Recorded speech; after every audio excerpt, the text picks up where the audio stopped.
किसी संत के पास कुछ सेवक रहते थे। उनमें से एक सेवक ने गुरु के आगे अरदास की, गुरु जी, मेरी बहन की शादी है तो आज मैं 10 दिन के लिए वहां जाऊंगा, कृपा करें। सेवक हाथ जोड़े सिर झुकाए खड़ा था। गुरुजी ने कहा, ठीक है बेटा। सुबह हुई। जब सेवक जाने लगा तो गुरुजी ने उसे 5 किलो अनार दिए और कहा, ले जा बेटा, भगवान तेरी बहन की शादी खूब धूमधाम से करे। दुनिया याद करेगी कि ऐसी शादी तो हमने कभी देखी ही नहीं। और साथ में 2 सेवक भी भेज दिए। बोले, जाओ तुम इसकी बहन की शादी को पूरा कराकर ही आना। तीनों चल पड़े। जिसकी बहन की शादी थी वह दूसरे सेवक से बोला, गुरुजी को तो पता ही था कि मेरी बहन की शादी है और मेरे पास कुछ भी नहीं है। वो मेरी गरीबी के बारे में सब कुछ जानते हैं, फिर भी गुरुजी ने मेरी कोई मदद नहीं की और केवल ही मुझे ये अनार पकड़ा दिए। सेवक यह सब सुनकर भी चुप रहे। 2-3 दिन में वह घर पहुंच गया। उसका घर राजस्थान रेतीले इलाके में था। वहाँ कोई फसल नहीं होती थी क्योंकि रेगिस्तान में पानी की बहुत कमी होती है। फिर हुआ यूं कि वहाँ के राजा की लड़की बहुत बीमार हो गई तो वैद्य जी ने बताया, लड़की को अनार के साथ यह दवाई दी जाएगी तो ये लड़की ठीक हो जाएगी।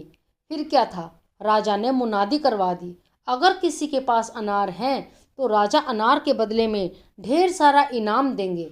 इधर मुनादी वाले ने आवाज़ लगाई कि अगर किसी के पास अनार है तो जल्दी आ जाओ, राजा को अनारों की सख्त ज़रूरत है। जब ये आवाज़ उन सेवकों के कानों में पड़ी तो सेवक मुनादी वाले के पास गए और बोले, हमारे पास अनार हैं, हमें ले चलो राजा के पास। राजा को अनार दिए। राजा ने हुक्म दिया कि ये अनार जो है इनका जूस निकाला जाए। अनारों का जूस निकाला गया। लड़की को दवाई दी गई। लड़की एकदम ठीक हो गई। राजा ने पूछा, भले मानवो, तुम कहाँ से आए हो? तो उसने सारी हकीकत बता दी। हमें गुरुजी ने ये अनार दिए थे और बोले थे कि जाओ, तुम्हारी बहन की शादी ऐसी होगी कि दुनिया देखेगी। राजा ने कहा, तुम्हारी बहन की शादी मैं करूँगा।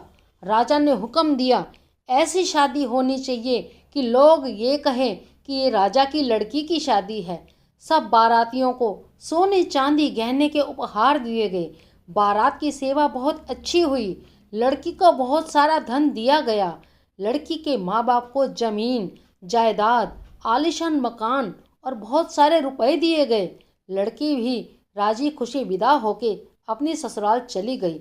अब तो सेवक ये सोचने लगे कि गुरु की महिमा गुरु ही जाने। मैं न जाने क्या क्या सोच रहा था गुरुजी के बारे में।